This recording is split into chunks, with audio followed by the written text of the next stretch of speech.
You're watching the epic, heart-pounding love story of the Alpha King. Don't forget to subscribe to our channel and hit that bell so you never miss a chapter. Now, let's start the story. The rain fell in relentless sheets, turning the muddy paths of the remote village into small, flowing streams. Inside a dimly lit hut, the air was thick with the smell of damp earth, wood smoke, and the sharp, sour scent of cheap ale.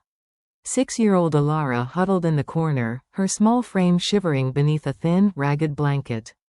Her wide, silver eyes that seemed to hold the light of the moon itself, watched the scene unfolding before her with a fear she was too young to fully understand.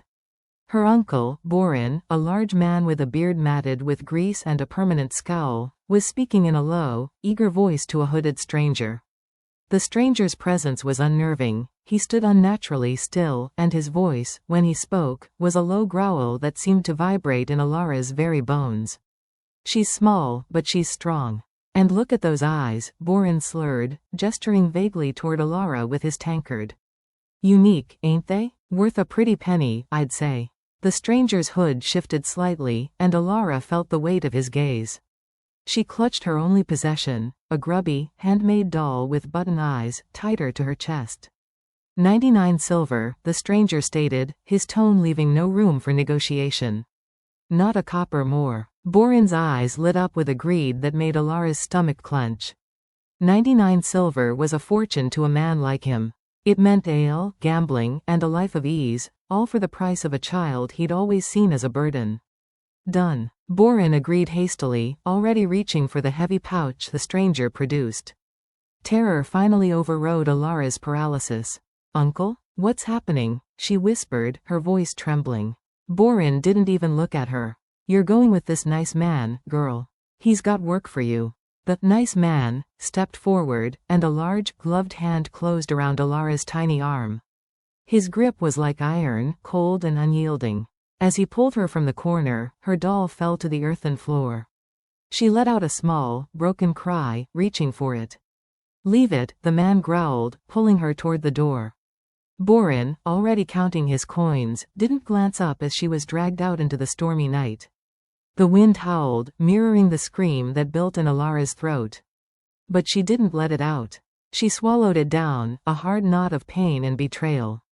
As the rain soaked through her thin clothes, a strange warmth flickered deep within her, a dormant ember of power she knew nothing about, a legacy of a royal bloodline stolen away for a pouch of silver. The hooded man looked down at her, his eyes glinting from the shadows of his hood. He saw a frightened child.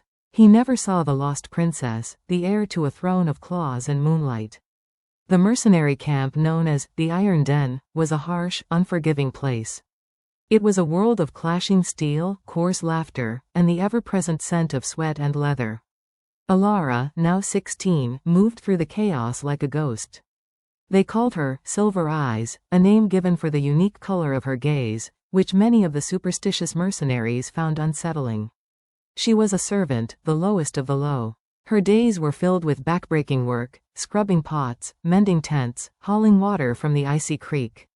She learned to be invisible, to keep her head down and her mouth shut. But she also learned to observe everything. She noticed things others missed, the subtle shift in the wind before a storm, the faint track of a deer no one else could see, the whispered conversations from 3 tents away. She hid these strange abilities, just as she hid the faint, silvery mark on her wrist. It was shaped like a crescent moon, a birthmark she had always had. Sometimes, under the full moon, it seemed to tingle with a soft, warm energy. One evening, as she was scrubbing a burnt cooking pot, a burly mercenary named Rourke stumbled into the cleaning area, drunk and belligerent. "You, Silver Eyes," he slurred, grabbing her arm. "Think you're too good to look at us, don't you?" His grip was tight, his fingers pressing brutally into her wrist, right over the hidden mark. A jolt, like a spark of lightning, shot up Elara's arm. Without thinking, she shoved him away. To her horror, and his stunned amazement, Rourke, a man twice her size, flew backward as if thrown by a giant, landing hard in a puddle of mud. Silence fell around them. All eyes were on her. Rourke scrambled to his feet, his face purple with rage and humiliation. "Witch," he spat, drawing a dagger. "She's a damned witch. Elara stood frozen, her heart hammering against her ribs. She didn't understand what she had done, or how. The camp leader, a grizzled veteran named Corgan, stepped between them. "Enough, Rourke," Corgan barked. He turned to Elara, his eyes narrowed with a mixture of curiosity and caution. "Where did you learn that, girl?" Elara could only shake her head, terrified. She had no answer. Corgan studied her for a long moment, then grunted. "Get back to work. And you," he glared at Rourke, "sober up." As the crowd dispersed, Elara clutched her wrist. The mark felt warm, almost alive. For the first time, she truly wondered about it. It wasn't just a birthmark. It was a secret. And secrets, in a place like this, were either a death sentence, or a key. A royal summons to the Iron Den was an unusual event. The Crown Prince K. Len, alpha heir of the mighty Silvermane pack, was touring the kingdom's outposts, and his retinue required supplies and rest. The camp was thrown into a frenzy of preparation. Elara was tasked with delivering a cask of spiced wine to the prince's private quarters, a large commandeered tent at the edge of the camp. Her heart pounded with a nervous rhythm as she approached, the weight of the cask straining her arms. She slipped inside, keeping her eyes downcast as was expected of a servant. The tent was spacious, lit by a single, hanging lantern. And there he was. Prince Kalen stood with his back to her, looking over a map spread across a table. He was taller than any man she had ever seen, with broad shoulders and hair the color of raven wings. Even from across the tent, she could feel the aura of power that surrounded him, a quiet, potent force that made the air feel thick. He turned, and his gaze fell upon her. Elara froze, the cask halfway to the floor. His eyes were a startling, fierce amber, and they held hers for a moment that stretched into an eternity. A strange sensation washed over her, a pull, a recognition that made no sense. It was like hearing a song she'd forgotten she knew. For Kalen, the world narrowed to the girl with the silver eyes. The scent that hit him was subtle, wildflowers and cold starlight, utterly out of place in the grimy mercenary camp. But beneath it was something else, something ancient and powerful that called to the wolf within him. His inner beast, usually a controlled presence, stirred with a sudden, intense curiosity. "You," he said, his voice a low baritone that vibrated through her. "What is your name?" Elara quickly set the cask down and dropped into a low curtsy, breaking the intense eye contact. "Elara, Your Highness," she murmured, the name feeling foreign on her lips after years of being called Silver Eyes. "Elara," he repeated, as if tasting the word. "Look at me." Hesitantly, she lifted her gaze. His amber eyes scanned her face, lingering on her silver ones. He took a step closer, and the pull between them intensified. "That will be all," a sharp voice said from the tent entrance. Corgan stood there, his expression unreadable. "The girl has other duties, my prince." Elara scurried out, her skin tingling, the prince's intense stare burning into her memory. She didn't look back. Kalen watched her go, a frown creasing his brow. "Who is she, Corgan?" "Just a servant, my prince. An orphan. We call her Silver Eyes." "Silver Eyes," Kalen murmured to himself after Corgan left. He could still smell her scent, a haunting fragrance of moonlight and mystery. She was far more than just a servant. His wolf was certain of it. And he was a prince who trusted his wolf above all else. The prince's curry. Osity was a dangerous thing. The following morning, a command was issued. The servant girl Elara was to be assigned to the royal retinue for the duration of their stay, to assist with menial tasks. It was an order dressed in practicality, but everyone in the camp knew it was anything but.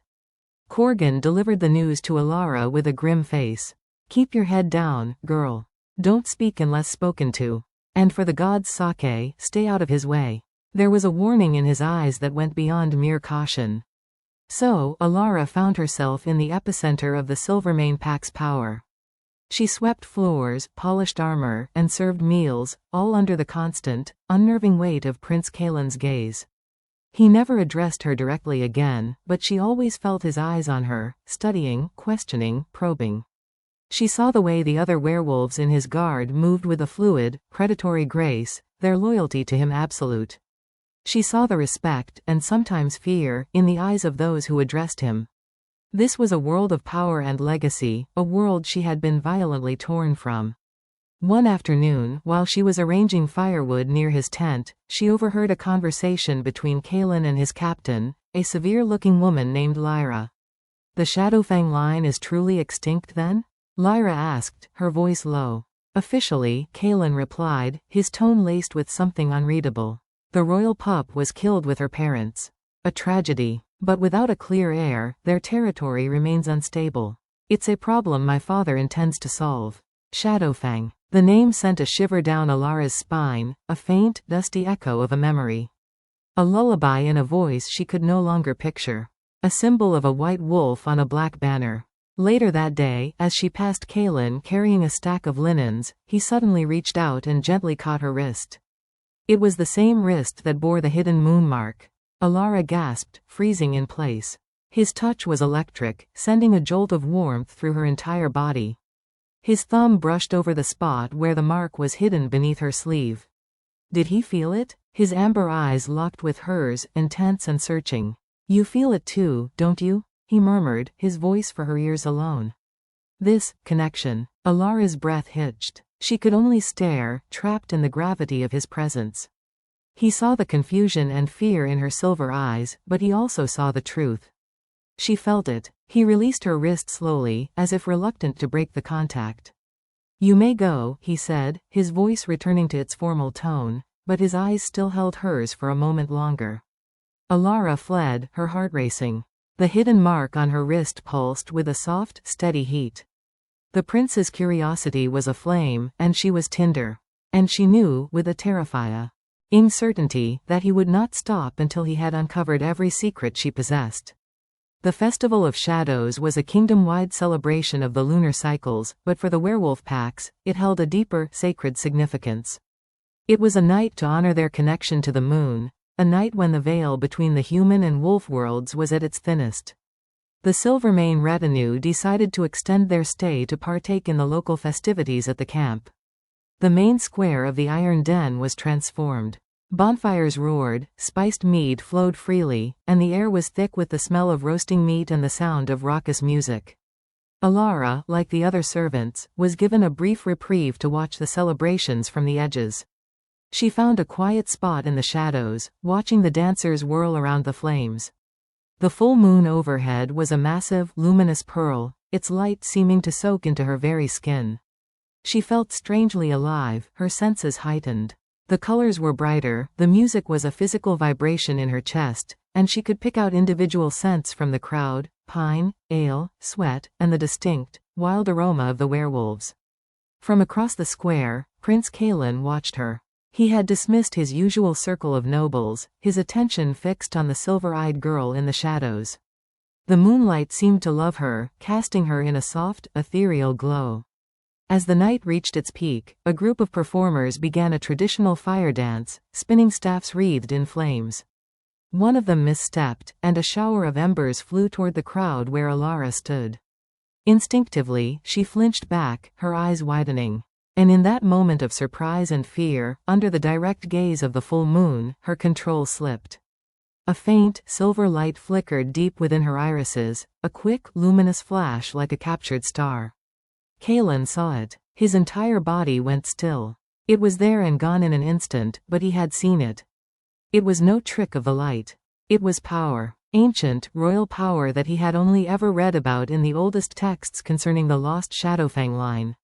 His breath caught. It can't be. But his shock was not the only one watching. Lord Vex, a visiting noble from a neighboring territory who had been mingling with the mercenaries, also saw the flash. A slow, calculating smile spread across his face. He was a man of sharp angles and cold eyes, the same hooded man who had paid 99 silver for a child a decade ago. He had come to the camp on other business, but now he had found a far greater prize. The lost heir of Shadowfang was not dead. She was here, a servant girl with glowing silver eyes. The key to claiming the vacant Shadowfang throne, and its lands, was standing right in front of him. Kalen's gaze, sharp and deep protective, met Vex's across the crowded square. A silent understanding passed between them. The hunt was on. Elara, unaware of the silent storm she had just ignited, rubbed her eyes, feeling a strange exhaustion. She had no idea that her hidden light had just been seen by both her potential savior and her oldest enemy. The festival was over, but the real shadow play had just begun. The morning after the festival, the air in the Iron Den was thick with hangovers and a new, subtle tension. Elara went about her duties with a sense of unease, the memory of the previous night's strange energy clinging to her. She could feel the weight of two distinct gazes following her every move. Prince Kaelin's, which was intense and questioning, and Lord Vex's, which was cold and predatory. Kaelin acted first. He summoned Elara to his tent under the pretense of needing his formal armor prepared for an imminent departure. When she entered, he dismissed his guards, leaving them alone. "Close the flap," he commanded softly. She did, her hands trembling slightly. The tent felt smaller with just the two of them inside. "Show me your wrist, Elara," he said, his voice leaving no room for refusal. Her heart plummeted. How did he know? She hesitated, clutching her sleeve.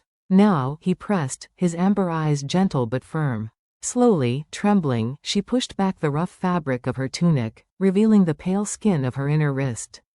There it was, the faint, silvery crescent moon. Kaelin let out a slow, shuddering breath. He reached out, his fingers hovering just above the mark without touching it. "By the blood of the first wolf," he whispered, awe and grim realization in his tone. "The lost mark of Shadowfang. I thought it was just a legend." Elara stared at him, confusion and fear warring in her eyes. What does it mean?" "It means," Kaelin said, his gaze lifting to meet hers, "that you are no servant, Elara. You are Elara of the Shadowfang, the lost royal pup. The one everyone believed was murdered with your parents 10 years ago."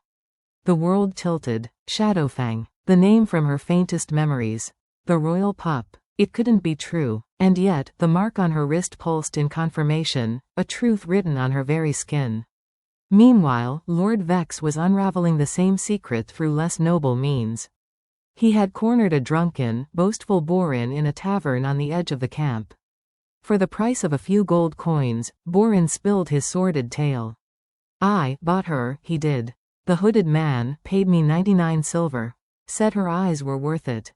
Never knew why, just figured she was some noble's bastard." Borin slurred, his eyes glazed. "But the man who bought her, it was you, wasn't it, my lord?" Vex smiled, a thin, cruel curve of his lips. He had wondered why the silver-eyed child had been so specifically requested all those years ago. Now he understood. The person who hired him to acquire her must have known she was the Shadowfang heir. They had wanted her disappeared, not dead. And now, she was his key to power. Back in the tent, Kaelin explained the politics to a stunned Elara. "With you alive, the Shadowfang territory has a rightful ruler. But there are many who would use you as a pawn, or worse, eliminate you to keep the throne empty. You are in grave danger." As he spoke, a commotion erupted outside. Shouts. The sound of steel. Lyra burst into the tent, her sword drawn. "My prince. Lord Vex's men are moving. They're demanding the girl. They say she's a stolen asset." Kaelin's face hardened into a mask of regal fury. He stepped in front of Elara, a protective wall of muscle and authority. "They will not have her," he growled, the command echoing with the power of the alpha he was destined to be. The secret was out. The pawn had just become the most valuable piece on the board, and the battle for her future had begun. Chaos erupted at the edge of the Iron Den. Lord Vex's guards, clad in dark leathers emblazoned with a serpent sigil, faced off against Kaelin's Silvermane warriors. The mercenaries, loyal to coin alone, scattered, unsure of which side to take. "Stand down, Vex." Kaelin's voice boomed across the clearing, his alpha power rolling out like thunder, making several of Vex's men falter. He stood protectively in front of Elara, who was trembling but resolute, the truth of her heritage a storm inside her. "The girl is a relic of a broken contract, Your Highness," Vex called back, his voice slick and poisonous. "She was purchased. She belongs to me." His eyes gleamed with avarice. "Or rather, the title she carries belongs to me." The sky, already darkened by twilight, seemed to grow heavier. The full moon began its ascent, but tonight it was different. It was tinged with a faint, ominous copper hue, a blood moon. As the moon's strange light touched her skin, Elara felt a violent surge of energy. The warmth in her mark became a searing heat, spreading through her veins like fire. It was a pain and a power she could no longer contain. "Kaelin," she gasped, clutching her chest. Her bones ached, her senses overloaded. The world was a cacophony of smells, sounds, and the raw, untamed energy of the moon. "Fight it, Elara," Kaelin urged, his voice tight with concern. "You must control it." But it was too late. The pull of the blood moon was too strong. With a cry that was part pain, part liberation, Elara fell to her knees. A brilliant silver light erupted from her, so bright it forced everyone to look away. When the light faded, the girl was gone. In her place stood a wolf. But not like any wolf they had ever seen. She was massive, larger than even Kaelin's powerful wolf form. Her fur was pure, luminous white, like freshly fallen snow under the moon. And her eyes, they burned with the same intelligent, piercing silver light. A collective gasp of awe and terror rippled through the crowd. This was no ordinary werewolf. This was a direwolf, a creature of legend, the sacred form said to be unique to the pure-blooded royals of the Shadowfang line. Lord Vex's face was a mask of stunned greed. "The White Direwolf? The prophecy is true," he whispered. Kaelin looked upon her, his heart swelling with a fierce, protective pride. This was his Elara. This magnificent, powerful creature was the lost princess. Elara, in her wolf form, let out a low, resonant growl that vibrated through the earth itself. She took a step toward Vex's men, her silver eyes fixed on them. The message was clear: she was not a possession to be claimed. She was a queen, and she would defend herself. The blood moon howl had not just revealed her power, it had announced her return to the world. The appearance of the White Direwolf shattered the standoff. Vex's men, superstitious and terrified of the legendary beast, faltered, their weapons dipping.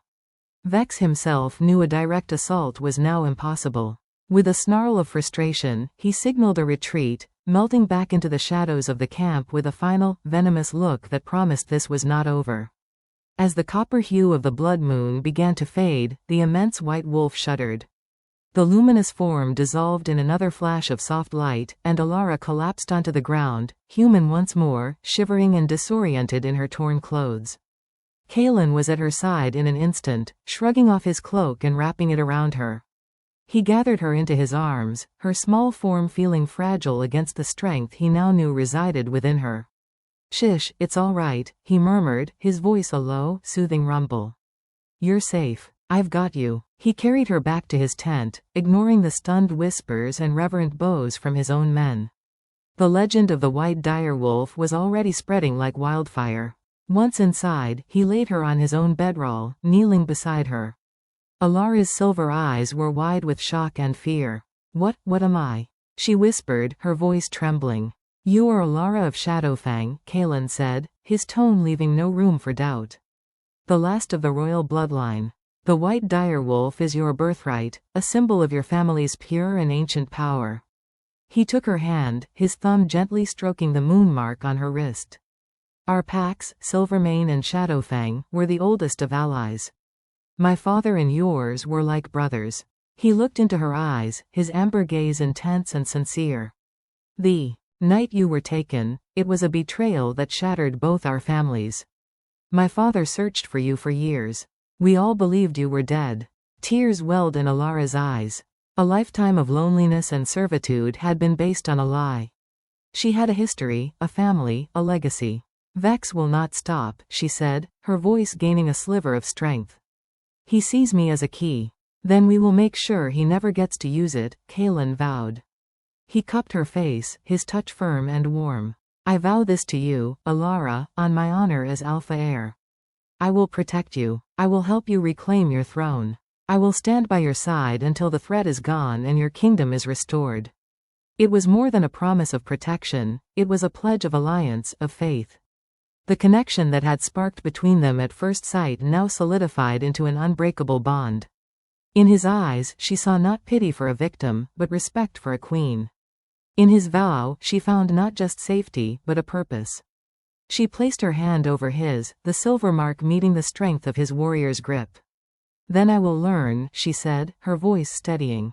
"I will learn to be who I am supposed to be." Under the waning blood moon, the lost princess and the Alpha Prince forged a new alliance, their fates now irrevocably intertwined by vow, by blood, and by a growing, undeniable love. News of the White Direwolf's appearance traveled faster than a galloping horse. It reached the filthy taverns and gambling dens of the capital's underbelly, where a broken, drunken man named Borin was drowning the last of his 99 silver in cheap rotgut. A white wolf, they say. Big as a horse. Silver eyes like the lost princess. A traveler slurred at the next table. Borin froze, his tankard halfway to his lips. Silver eyes. A cold dread, sharper than any hangover, pierced his ale-soaked brain. The useless girl. The one he'd sold. It couldn't be. But the more he heard, the talk of a girl named Elara, of Prince Kalen's protection, the more the pieces of a terrifying puzzle fell into place. The lost heir of Shadowfang had been under his roof all along. And he had sold her for a pittance. Fear was quickly replaced by a familiar, greedy cunning. If she was a real princess, she was worth more than 99 silver. She was worth a kingdom. And he, Borin, was her only living relative. Surely, she would pay handsomely for his silence, or perhaps even grant him a position in her new court. Emboldened by greed and alcohol, he stumbled out of the tavern and began the journey to the capital, where rumors said the prince and his mysterious charge were headed. A week later, a disheveled and reeking Borin was causing a scene at the gates of the Silvermane royal palace. "I demand to see my niece," he bellowed, trying to push past the Gua. "RDS. The Princess Elara. She's my blood. Tell her uncle Borin is here." The commotion reached Elara as she was in the palace gardens with Kalen, undergoing her first lesson in courtly etiquette. The color drained from her face at the guard's report. Kalen's expression turned to ice. "Have him brought to the West Guardhouse," he commanded. "Under watch." He turned to Elara, placing a steadying hand on her arm. "You don't have to see him." "Yes, I do," Elara said, her voice quiet but firm. The frightened little girl was gone, replaced by a young woman who had looked into the eyes of her enemy and transformed into a legend. She needed to face this ghost from her past. They found Borin in a sparse, stone-walled room. He looked even more pathetic under the bright light, his clothes filthy, his eyes bloodshot. When he saw Elara, dressed in a simple but fine gown, her silver eyes clear and commanding, he fell to his knees, but it was not a gesture of respect. It was one of desperation. "Elara, my dear girl," he whined, tears of self-pity in his eyes. "You look, well, you see how I am. A poor, broken man. But now that you're a princess, you can help your old uncle, can't you? A little gold? A title? For old time's sake." Elara looked down at him, the man who had sold her childhood for a bag of silver. She felt no anger, only a profound and cold disgust. "There is no old time's sake, Borin," she said, her voice echoing faintly in the stone room. "You sold me. You ended any claim of blood between us the moment you took those coins." Borin's face twisted. "I was your guardian. I fed you, clothed you. You gave me scraps and sold me to a stranger," she countered, her gaze unwavering. "I owe you nothing." Seeing his ploy failing, Borin's whine turned into a snarl. "Fine. Then I'll tell everyone. I'll tell them the mighty princess is just a low-born servant girl. I'll ruin your precious reputation." It was Kalen who spoke then, his voice low and deadly, filled with the full force of his alpha power. "You will do nothing." He took a step forward, and Borin shrank back. "You will leave this city. You will never speak her name again. If you do," Kalen leaned down, his amber eyes burning, "I will not imprison you. I will give you to the Shadowfang loyalists who have been searching for their princess for a decade. And I assure you, their gratitude will be visceral." The threat was unmistakable. Borin paled, finally understanding the true danger he was in. He wasn't dealing with a frightened girl anymore, he was facing the combined wrath of two royal houses. He scrambled to his feet and fled the room without another word, his dreams of gold replaced by the terror of retribution. Elara watched him go, a heavy weight lifting from her soul. She had faced the source of her deepest pain and had not broken. She turned to Kalen. "It's done." He nodded, his eyes full of pride. "The past is silenced. Now, we focus on your future." The news of the White Direwolf's return spread through the werewolf aristocracy like a fever. It brought hope to the scattered, leaderless Shadowfang loyalists and caused anxiety among those who had profited from the power vacuum. According to ancient law, a lost royal heir could not simply claim the throne. They had to prove their worth through the triad of the moon, 3 sacred trials of strength, memory, and leadership. Failure in any one meant exile or death. A council of elders from all the major packs convened at the Silvermane Palace to formalize the challenge. Elara stood before them in a simple grey robe, Kaelin a solid, reassuring presence at her side. An elder from the Stormcrest pack, a rival house, spoke, his voice dripping with skepticism. The law is clear. The claimant must survive the triad. Does the girl even understand what she faces? Or shall we watch a servant perish playing at being a queen?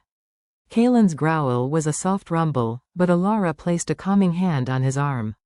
She stepped forward, her silver eyes meeting the elder's gaze without flinching. I am Elara of Shadowfang, she declared, her voice clear and steady, carrying through the hall. I accept the challenge of the triad.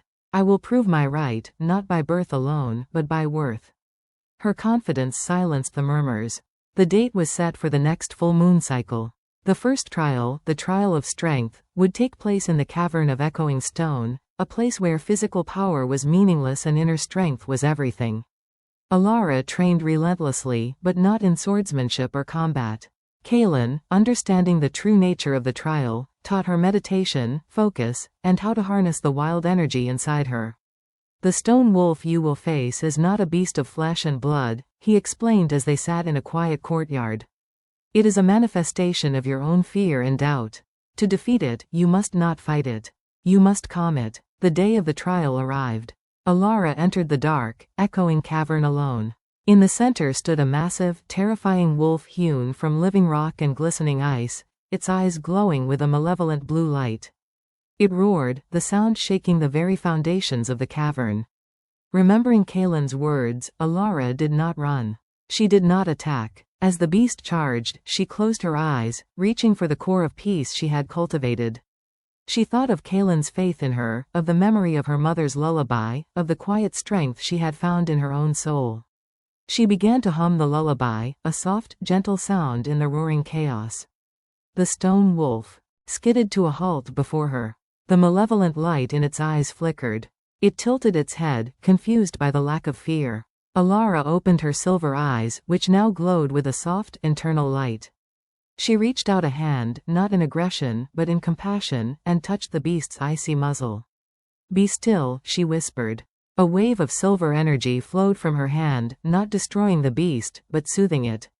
The rock and ice dissolved not into rubble, but into a shimmering, harmless mist that filled the cavern with a soft, moonlit glow. The elders watching from above were stunned into silence. She had passed the first trial not with brute force, but with a strength they had never seen before, the strength of heart. Elara walked out of the cavern, not triumphant, but serene. She had faced the monster within and had tamed it. Kaelin was waiting, his smile brighter than the sun. 1 trial down, 2 to go. The path to her throne was opening, one impossible challenge at a time. The Cavern of Echoing Stone lived up to its name. Every footfall, every breath Elara took, was amplified 100-fold, bouncing off the jagged, crystalline walls in a disorienting cacophony. In the center of the vast chamber, the stone wolf of Shadowfang awaited. It was a colossal construct of granite and enchanted ice, its joints grinding like falling scree, its eyes 2 pits of frozen, blue fire. It was the guardian of the trial, a being that fed on fear and shattered those who met it with violence. The elders of the various packs observed from a high, protected ledge, their faces a mixture of curiosity and disdain. Kaelin stood among them, his body tense, his faith in her a silent prayer. The stone wolf lunged, its movement shockingly fast for its size. A massive paw of rock and ice swiped at her, and Elara dove aside, the wind of its passage roaring in her ears. She scrambled to her feet, her heart hammering a frantic rhythm against her ribs. Instinct screamed at her to fight, to find a weapon, to use the new, raw power that had turned her into the White Direwolf. But Kaelin's voice echoed in her memory, cutting through the panic. It is a manifestation of your own fear and doubt. To defeat it, you must not fight it. You must calm it. The wolf charged again, its maw opening in a silent roar that was somehow more terrifying than any sound. Ice crystals formed in the air around it, sharp as daggers. Comet. How? As it bore down on her, Elara did the only thing that felt right. She stopped running. She planted her feet, closed her eyes against the terrifying spectacle, and reached inward. She sought the quiet place she had found during her meditations, the core of herself that was not a servant, not a princess, not a beast, but just Elara. She began to hum. It was the lullaby, the one faint memory she had clung to all her life, a soft, melodic tune her mother had sung. Her voice was small at first, almost swallowed by the cavern's echoes. The stone wolf halted mere feet from her, its icy breath frosting the air around her. It tilted its head, the blue fire in its eyes flickering with confusion. The aggressive growl emanating from its chest softened to a low, rumbling curiosity. Elara opened her eyes. They were no longer wide with fear, but glowing with a gentle, steady silver light. She saw the beast not as a monster, but as a reflection of the loneliness and rage she had carried for so long. She slowly raised her hand, palm open, and took a step forward. "You are not my enemy," she whispered, her voice clear and firm despite the tremor in her soul. "You are my fear, and I release you." She pressed her palm against the beast's frozen muzzle. A wave of pure, silvery energy flowed from her, not an attack, but an embrace. It washed over the stone and ice, not shattering it, but transforming it. The granite softened, the ice melted not into water, but into light. The monstrous form dissolved from the head down, turning into a swirling, beautiful mist of moonbeams and starlight that filled the cavern with a serene, ethereal glow. The echoing sounds ceased. The cavern was utterly silent, bathed in the soft, silver radiance. From the ledge above, there was no applause, only a profound, stunned silence. The Stormcrest elder who had doubted her looked pale. They had expected a battle of claws and might. They had witnessed a battle of spirit and won. Elara stood alone in the center of the glowing mist, her hand still outstretched. She had not just passed the trial, she had redefined it. Kalen was the first to move, a proud, triumphant smile breaking across his face. She had faced the embodiment of strength and shown them that true strength was not about breaking others, but about healing, even the broken parts of oneself. She walked out of the cavern, not as a victor over a beast, but as a victor over her own past. The first trial was complete. The legend of the silver-eyed queen had begun. The second trial, the trial of memory, was held in the most sacred and feared place in the werewolf kingdom, the silent grove of ancestors. It was a forest of petrified, silver-barked trees where the spirits of the past were said to whisper. Here, the claimant had to enter a trance and recover a lost memory crucial to their lineage. For Elara, the elders decreed she must recover the memory of her parents' final moments. Failure meant being lost forever in the labyrinth of one's own mind, a soul trapped among the whispering trees. Elara was led to the heart of the grove and seated upon a flat, rune-carved stone. An eld. Ar anointed her forehead with sacred oil. "Seek the truth the night has hidden, child. But beware, for not all truths are kind." As the chanting began, the world around Elara faded. The grove dissolved into a swirling gray mist. She was no longer in her body, but a spectator in a memory not her own. She was in a grand bedchamber, the walls hung with tapestries of running white wolves. A beautiful woman with kind silver eyes, her mother, was tucking a small child, a younger Elara, into bed. A man with a strong, gentle face and a crown of woven silver, her father, stood by the fireplace, his expression troubled. "The council is restless," he said. "They say our line is too pure, too close to the old magic. They fear the direwolf. They fear what they cannot control," her mother replied, smoothing Elara's hair. "We must protect her. Always." The scene shattered. Now, it was night. Shouts. The clash of steel. The scent of smoke and blood. Elara, in her child's mind, was being carried by a frantic maid through secret passages. They burst out into a courtyard. And she saw them. Her father and mother, back to back, fighting a circle of black-clad assassins. They fought with the grace and power of wolves, but they were outnumbered. Then, a figure stepped from the shadows. A man she recognized, General Goran, Kalen's trusted advisor. He was not fighting the assassins, he was directing them. Finish it, Goran said, his voice cold. The Shadowfang line ends tonight. The Silvermane King commands it. Elara's father roared in betrayal.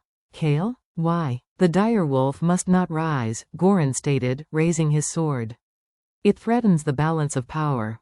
The memory was a whirlwind of violence and finality. Elara saw the flash of a blade, her mother's cry, her father's final, defiant howl that was cut short. The maid clamped a hand over her mouth, stifling her scream, and dragged her away into the darkness, just before a hooded man, a younger Vex, appeared to take possession of the stolen asset. Elara gasped, jolted back to the present in the silent grove. She was trembling, tears streaming down her face. The weight of the memory was crushing. Her parents had not been killed in a random attack. They had been murdered, betrayed by their oldest ally, the Silvermane King, Kaelin's father, because he feared her power. She looked up, her silver eyes blazing with pain and fury. The elders stared at her, waiting. I have seen the memory, she announced, her voice raw but strong. I know the truth of my parents' murder. She had passed the second trial. She had recovered the memory. But the truth she uncovered was a poison that threatened to shatter the very alliance that was protecting her, and the growing love in her heart for the son of the man who had ordered her Fa. Miley destroyed. The truth was a stone in Elara's heart, cold and heavy. For 2 days, she avoided Kaelin. The memory of his father's betrayal played behind her eyes every time she looked at him. How could she trust the son when the father had orchestrated the worst moment of her life? Kaelin, sensing her withdrawal, finally cornered her on a secluded balcony under a blanket of brilliant stars. The palace was quiet below them. Elara, he said, his voice laced with concern. What did you see in the grove? What has put this shadow in your eyes? She turned to him, the moonlight catching the unshed tears in her silver eyes. I saw your father, Kaelin. Her voice was a whisper. I saw General Goran, on your father's command, murder my parents.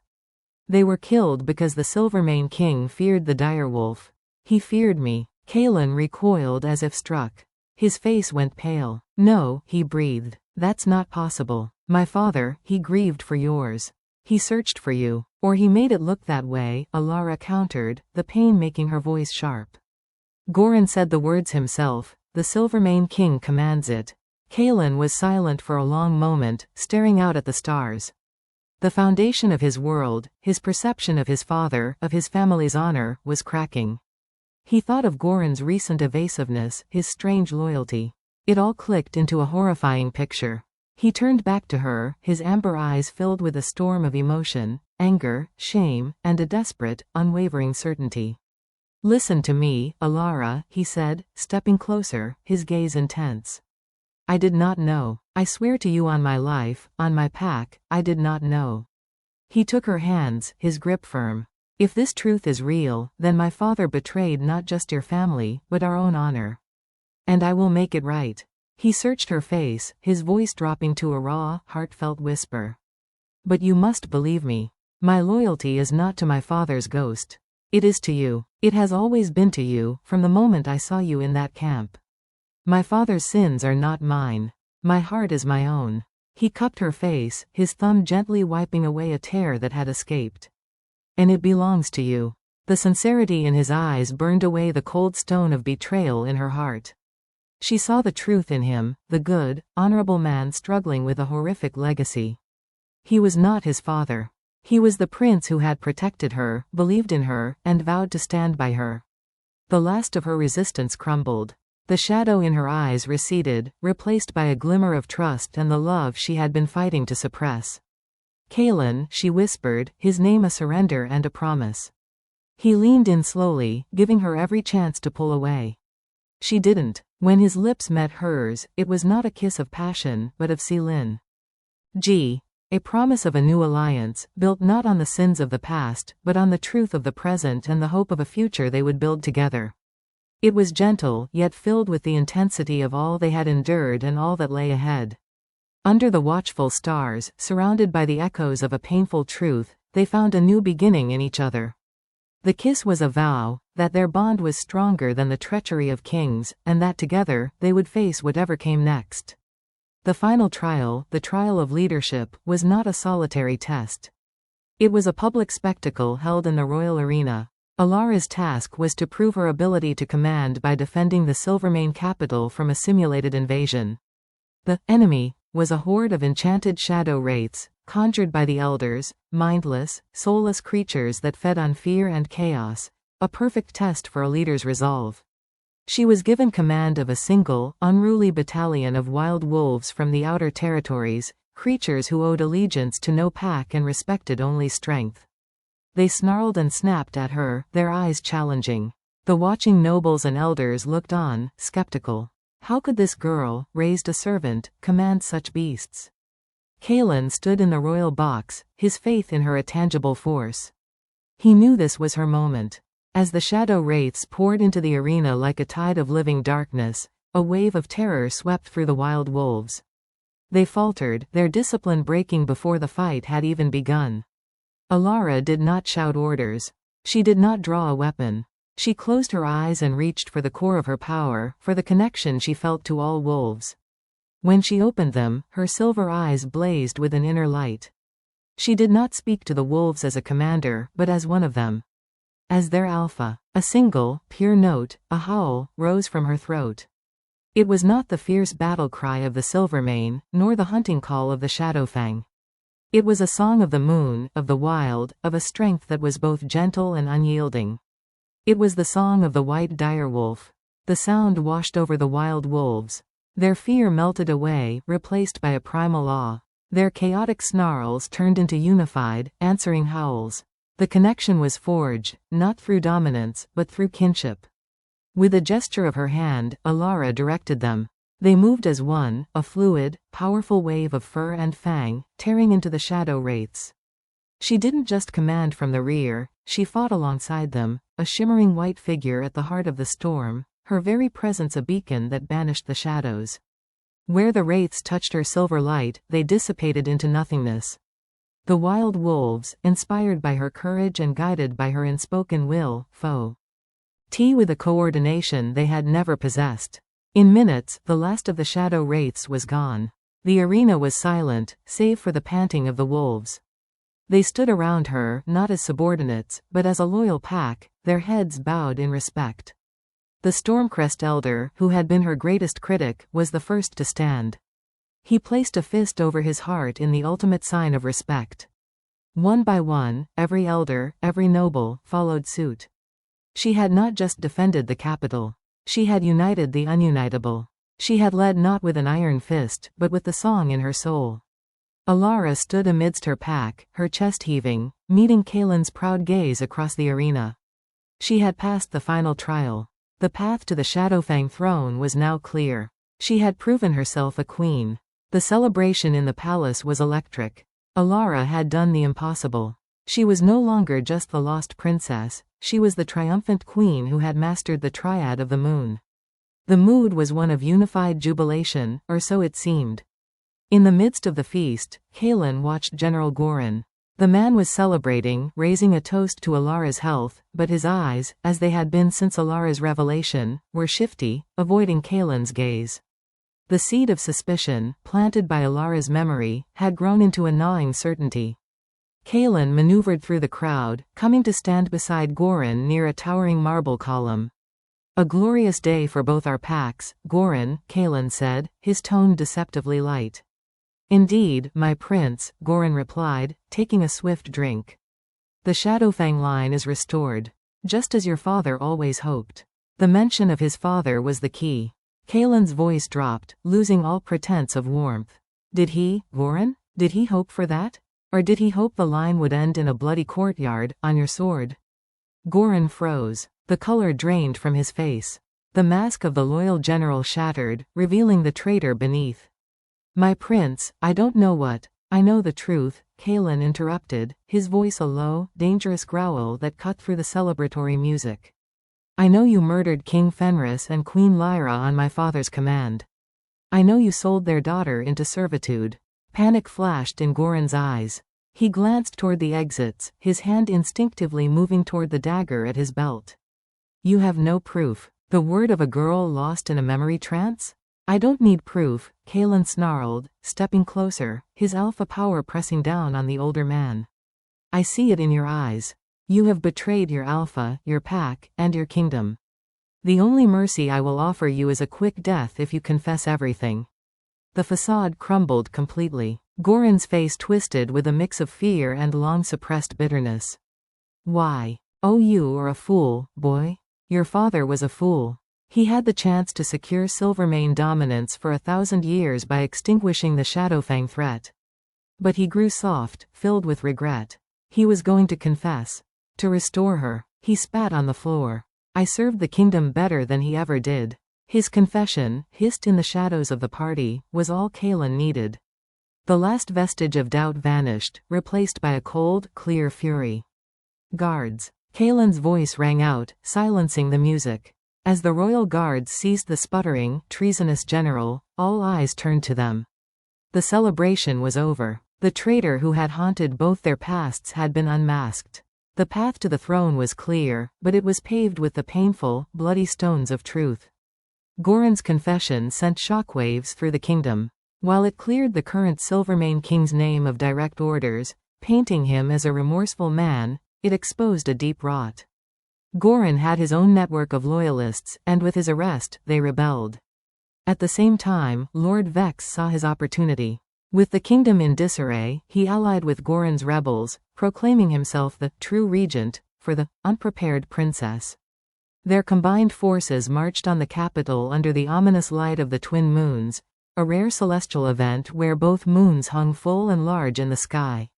The battle began at the walls of the Silvermane city. It was chaos. The rebel wolves and Vex's mercenaries clashed with the royal guard.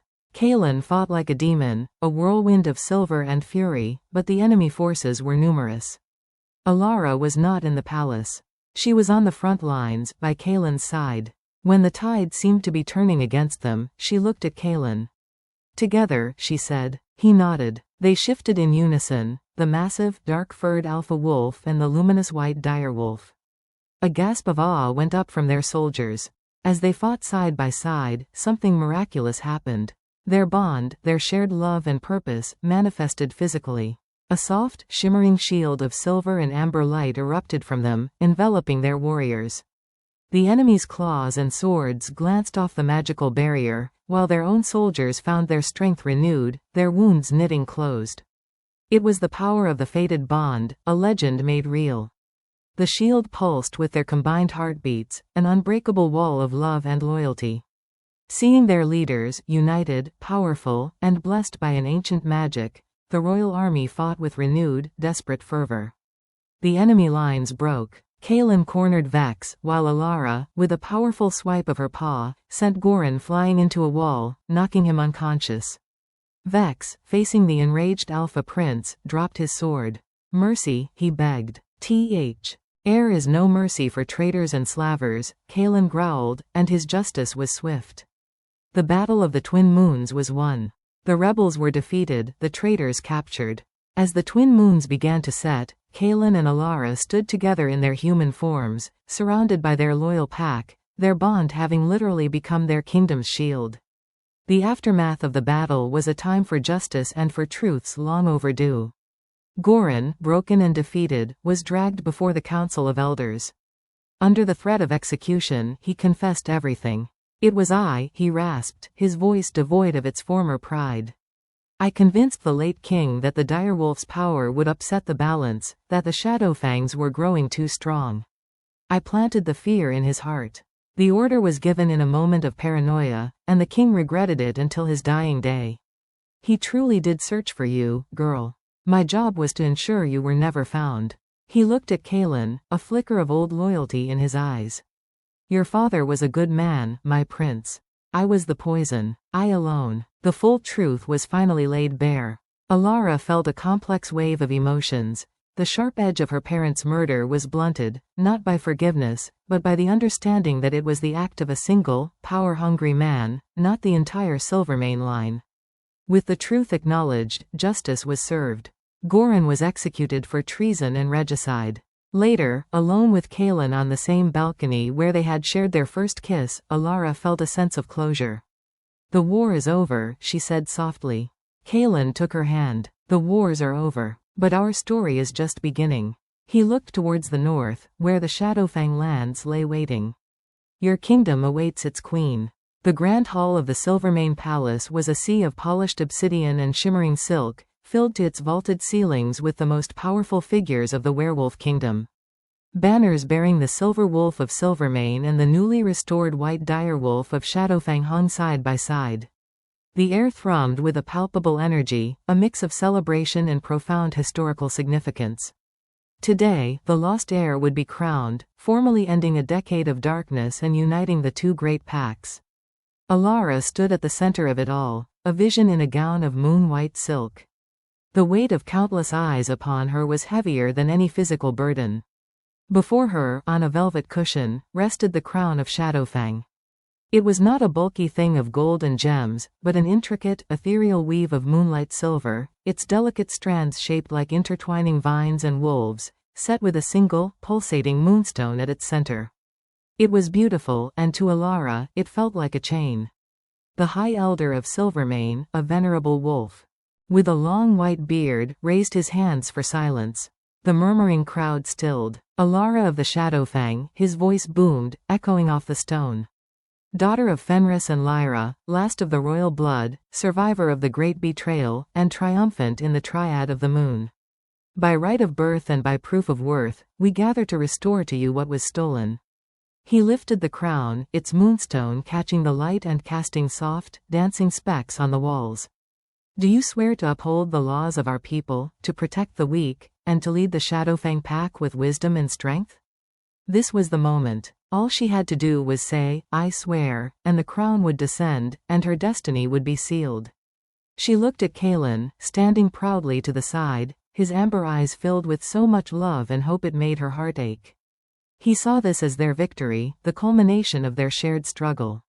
But as the elder moved to place the crown upon her head, a vision flashed behind her eyes, not the curated memory from the silent grove, but a raw, emotional echo. The scent of her mother's perfume, the sound of her father's laughter, and then the stark, metallic scent of blood, the cold finality in Goran's eyes. The crown was a symbol of that blood. It was a price paid for with her family's life. "Stop." Her voice was not loud, but it was sharp as a shard of ice, cutting through the ceremonial silence. The elder froze, the crown hovering inches from her brow. A wave of confused whispers rippled through the hall. She turned fully to face Kaelin, her silver eyes glistening with unshed tears, her expression one of profound and painful resolve. "I cannot accept this crown," she declared, her voice growing stronger, echoing in the stunned silence. "Not like this. Not here." She gestured to the beautiful, deadly thing in the elder's hands. "This crown, the Shadowfang throne, it is drenched in the blood my father, your father, ordered spilled. How can I swear an oath to a legacy built on such a foundation? How can I promise to lead when the very alliance that secures my throne is built upon one king's regret for murdering another?" The gasps were audible now. Kaelin took a step forward, his face a mask of shock and hurt. "Elara, no, I need to know who I am," she interrupted, her voice breaking, her gaze pleading with him to understand the turmoil inside her. "Not the princess you found in a mercenary camp. Not the queen you need me to be for political stability. I need to find Elara, the girl who survived. Away from this gilded palace, away from the ghosts of our fathers and their bloody legacy." A single tear traced a path down her cheek. She looked at the man she loved, her heart shattering at the pain she was causing. "I am so sorry, Kaelin. I have to go." Without another word, she turned her back on the throne, the crown, the gathered nobility, and on the prince whose world was crumbling around him. The crowd parted before her like a wave, their faces a blur of shock and confusion. She walked out of the grand hall, leaving a silence heavier than any cheer. Kaelin stood rooted to the spot, watching the empty space where she had vanished. The weight of his own princely circlet, a band of obsidian and gold, felt like a brand of his father's sin. The woman he loved was being chased away by a ghost, and his title, his palace, his birthright, were the chains binding her. He saw Lyra, his captain, watching him with worried eyes. In that moment, the choice was terrifyingly simple. There was no kingdom without her. There was no future in a crown that had driven her away. With a decisive movement, he reached up, removed his circlet, and let it drop onto the velvet seat of the Silvermane throne. The clatter of metal on wood was the only sound in the dead silence. "Lyra," he said, his voice raw but firm. "The kingdom is in your hands. Protect it. I will return." And without a backward glance at his birthright, he strode from the hall, following the path of the woman who was more important than any throne. He chose love over duty, a partner over a crown. Elara's journey north was a pilgrimage of the soul. She traveled not on royal roads, but on forgotten deer trails and through whispering pine forests. She used the skills honed during her years of servitude, foraging for berries, finding clean water, moving with a silence that belied her royal blood. The further she got from the capital, the more the political noise faded, replaced by the raw, honest sounds of the wild. The pull in her blood grew stronger, a silent, celestial compass leading her home. She was not unaware of the shadow that followed her. She would catch his scent on the wind, pine and frost, and a familiar, comforting warmth. Kaelin. He never showed himself, never tried to stop her. He was simply there, a silent guardian ensuring she was safe as she searched for herself. His presence, though unseen, was a balm on her wounded spirit. After weeks of travel, the air grew thin and cold. She reached the spine of the world, a range of jagged, mist-shrouded mountains that were the ancient, mythical heart of the original Shadowfang territory. The pull became an irresistible call. Guided by instinct, she found a hidden pass, its entrance concealed by a waterfall that fell like a sheet of liquid silver. On the other side, the world opened up. It was not a ruin. It was a city of breathtaking beauty, carved into the living rock and ice of the mountain itself. Towers spiraled towards the sky, connected by delicate bridges of woven silver and moh. On stone that glowed with a soft, internal light. Waterfalls cascaded through the city, feeding crystalline lakes where white swans with silver eyes glided. This was Aethelgard, the Lost Kingdom. And it was alive. Werewolves moved through the streets, their forms shifting seamlessly between human and wolf. Their fur was in shades of winter, gray, white, and silver, and their eyes, every single one, held the same luminous silver light as her own. These were the remnants, the true Shadowfang loyalists who had fled the coup, led by the seers who had foreseen the betrayal. They had not just survived, they had thrived, preserving the old ways. An elder emerged from the crowd. She was ancient, her back bent, her face a web of wrinkles, but her silver eyes were sharp and held the light of countless full moons. She was Morwen, the keeper of memories. She approached Elara and did not bow. Instead, she reached out and gently touched the moon mark on Elara's wrist, her own identical mark seeming to pulse in response. "We have felt your power stir, daughter of the moon." Morwen's voice was like the rustling of ancient leaves. "We felt the blood moon howl, the taming of the stone wolf, the song of the direwolf that united the wild ones.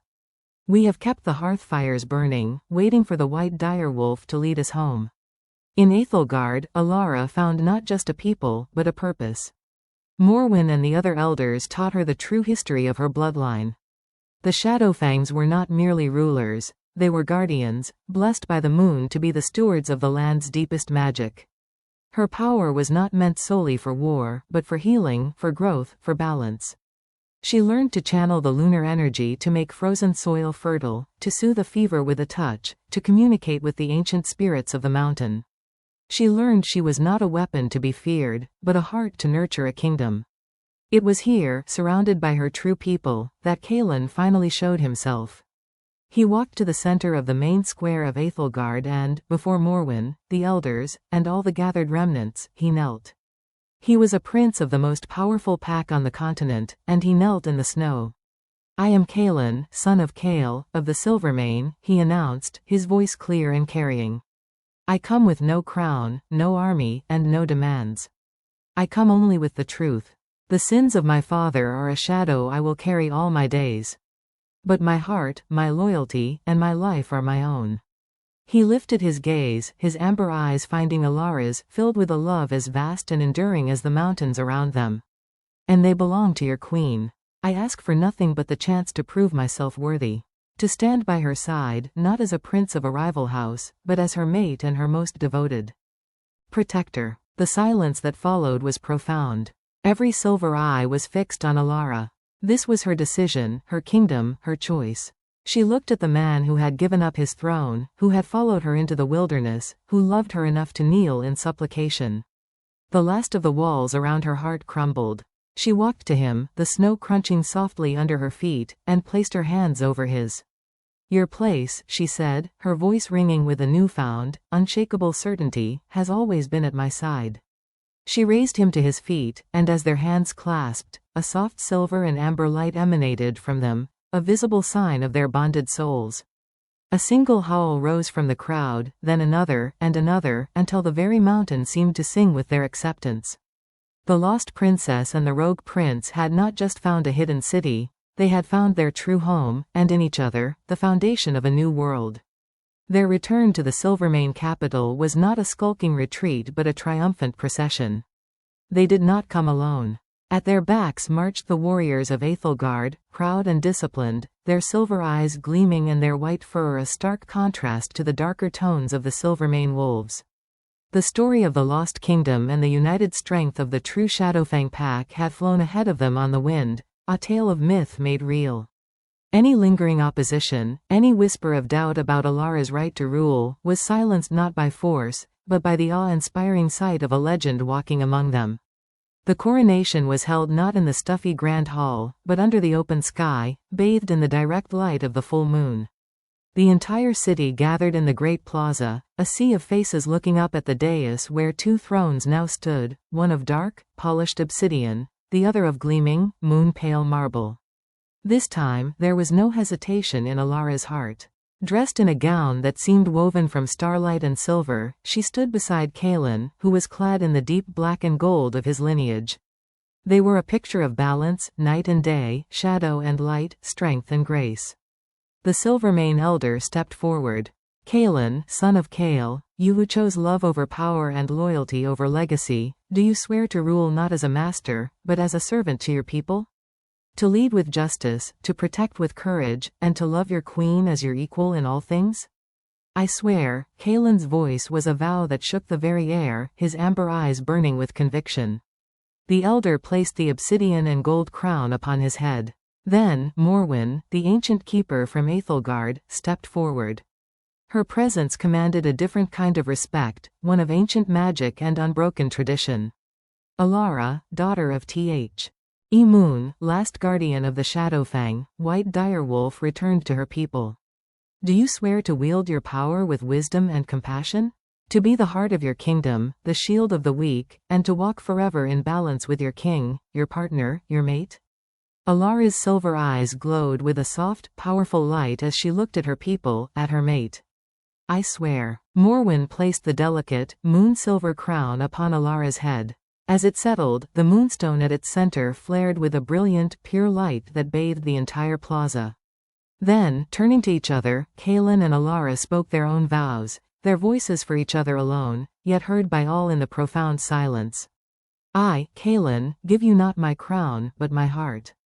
I pledge my strength to your dreams, my life to your safety, and my soul to yours, for all our days. I, Elara, give you not my throne, but my trust. I pledge my wisdom to your strength, my love to your heart, and my forever to your side, under this moon and all that follow." As their hands joined, a unified howl erupted from every single werewolf in the kingdom, a soaring, triumphant sound that celebrated not just the crowning of two monarchs, but the birth of a new era of unity and hope. Later, on the balcony of their shared chambers, the sounds of celebration drifting up from the city below, Kaelin held Elara close.